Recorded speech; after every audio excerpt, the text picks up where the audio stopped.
Donald Trump owe you an apology? No, I don't think so, but I think he may owe an apology to the families of those who have sacrificed in conflict and those who have undergone the prison experience in serving their country. And of course, in the previous segment, Mike Huckabee told us that Donald Trump shouldn't apologize if he doesn't mean it. He wasn't sticking up for Trump in any way. Anyway, joining us now on the Malzberg panel, Larry Elder, radio host of The Larry Elder Show, author of Dear Father, Dear Son, 2 Lives, 8 Hours, and LarryElder.com, and David Goodfriend, Democratic strategist, former Deputy Staff Secretary to President Clinton, and it's DavidGoodfriend.com. And Larry, congratulations on 2 fronts. Your new radio show on CRN Digital Talk Radio is being carried by AM 870, The Answer, KRLA-LA. And also, you are number 17 in all of LA for on the list of top Twitterers, if I'm not mistaken. So congratulations on both fronts. Let me ask you, Larry, should Donald Trump apologize to John McCain? And is it too late? And is this going to ruin him?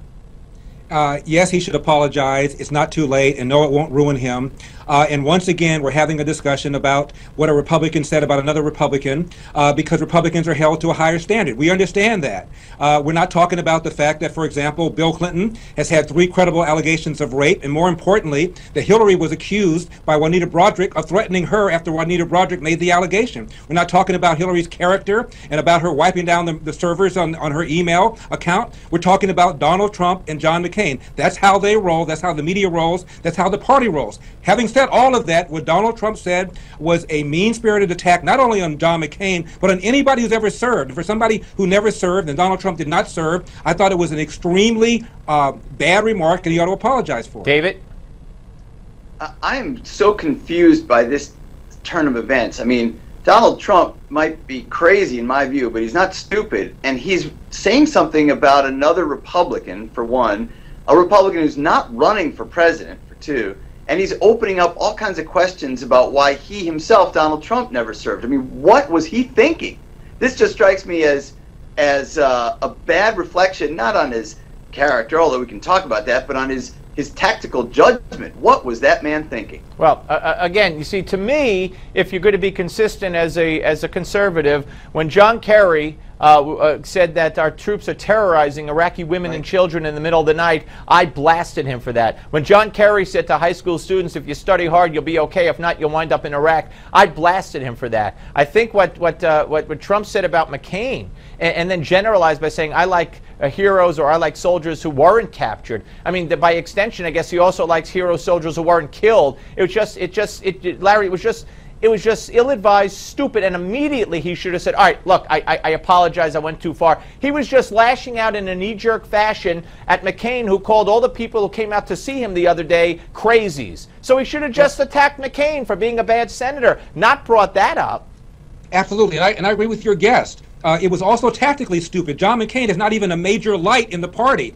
I can see if somebody who's respected in the party made some sort of comment by that, but many people in the primaries especially don't even like John McCain and couldn't care less what he thinks about Donald Trump. So for all sorts of reasons, it was a dumb comment, and you're right. He suggested that if you get captured, you did so because of your own negligence. And for somebody who never even volunteered, that's a hell of a thing to say. Yeah, all right, David, let me change topics to something that wasn't on our planned sheet, but it's come to my attention that the flag at the White House has not been lowered for the dead Marines and the petty officer, who, by the way, died also after the fact on the weekend.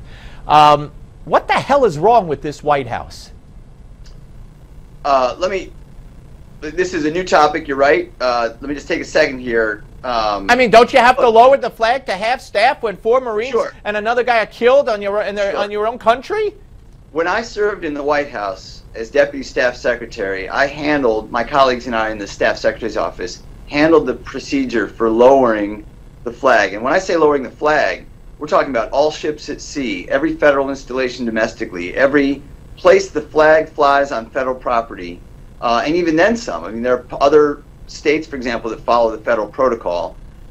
It's not a difficult process. I mean, there is an executive document. All right, with all due respect, if I had more time, I'd let you go on. But so why do you think this president doesn't give a darn?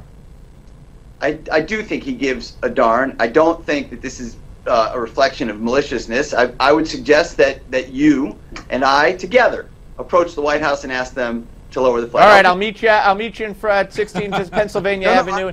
I'm serious about this. All right, Larry, your take. I'll sign a letter saying same thing. He picks and chooses the things he's concerned about. He's concerned about Ferguson. He's concerned about Trayvon Martin. But the woman that got killed by the illegal alien in the Bay Area, he says nothing. And once again, he doesn't lower the flag when you have 4 Marines dead and 1 Navy guy dead. It's outrageous. Yeah. Can I suggest one thing? Quickly, go ahead. There are Americans serving, killed in action, a lot. Now you have to be consistent here too. What makes this different? All right, he did it at Fort, but he did do it for Fort Hood. He did do it for Fort Hood, or I should say, it got done for Fort Hood. So there is a precedent. Well, that's your answer. I think the answer is if it was done for Fort Hood, it should be done here. Okay. I will sign my name to a letter to the president with you. Okay, send me the letter. I'll sign on to it. Guys, no, seriously, thank you both very much. Up next, Congressman Louis Gohmert, folks. But first, did you know that Donald Trump remains atop the GOP polls? Well, he does for the most part. And the media critics all say he doesn't have a plan.